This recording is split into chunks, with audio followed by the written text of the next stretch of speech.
সবাইকে অসংখ্য ধন্যবাদ আমার চ্যানেলে আসার জন্য। আজকে আমরা দেখব বাংলাদেশের বর্ডার হিলিতে কিভাবে বাংলাদেশের বর্ডারে খুব কাছ থেকে আমরা দেখব। চলুন সবাই।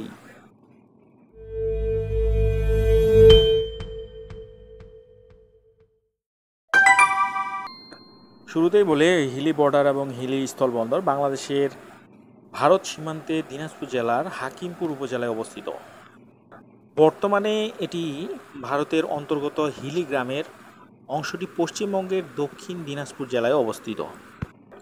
1986 সালে বাংলাদেশ সরকার কর্তৃক বাংলাদেশ এবং ভারতের মধ্যে রপ্তানি আমদানি ব্যবসার জন্য হিলি শুল্ক স্টেশনটি প্রতিষ্ঠিত হয়। আপনারা দেখতে পাচ্ছেন পাশে যে বর্ডার অংশটি বাংলাদেশের এবং ভারতের মধ্যে যেটা দেখা যাচ্ছে, খুব কাছ থেকেই আমরা বাংলাদেশের যে দ্রুতযান ট্রেন আছে সেই ট্রেনের মধ্যে আমরা দেখতে পাচ্ছি বাংলাদেশের ট্রেন এবং পাশে ভারতের যে মানুষগুলো, এই যে আপনি দেখতে পাচ্ছেন ঘন জঙ্গল এবং গাছপালা, এইগুলো কিন্তু সব ভারতের।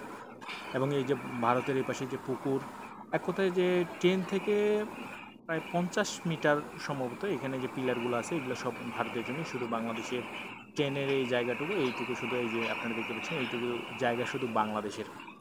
এই যে পাশে দেখতে পাচ্ছেন আপনারা যে বর্ডারগুলো, এই বর্ডারের অংশগুলো, এই যে বাড়িগুলো, এগুলো হচ্ছে সব ভারতের।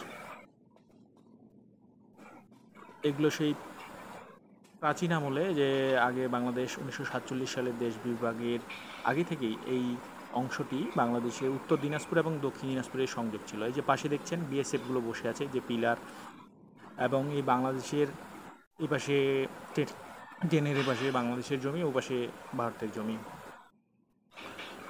আপনারা দেখতে পাচ্ছেন ওই যে বিএসএফ, এই যে বিএসএফের ঘরগুলো, সেখানে সবসময় টহলদার তারা করছে এবং তারা সবসময় এখানে নিরাপত্তার দায়িত্বে আছে। তার পাশে বাংলাদেশের বিজিবি ট্রেনের পাশে থাকে ওরা। এই যে লোকগুলো দেখতে পাচ্ছেন এগুলো সব, এই যে আমরা চলে আসলাম হিলি বন্দর, এটা হচ্ছে হিলি বন্দর।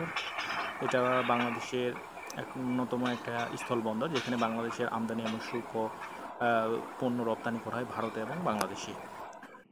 এই যে দেখতে পাচ্ছেন এটা প্রাচীর ভারতের।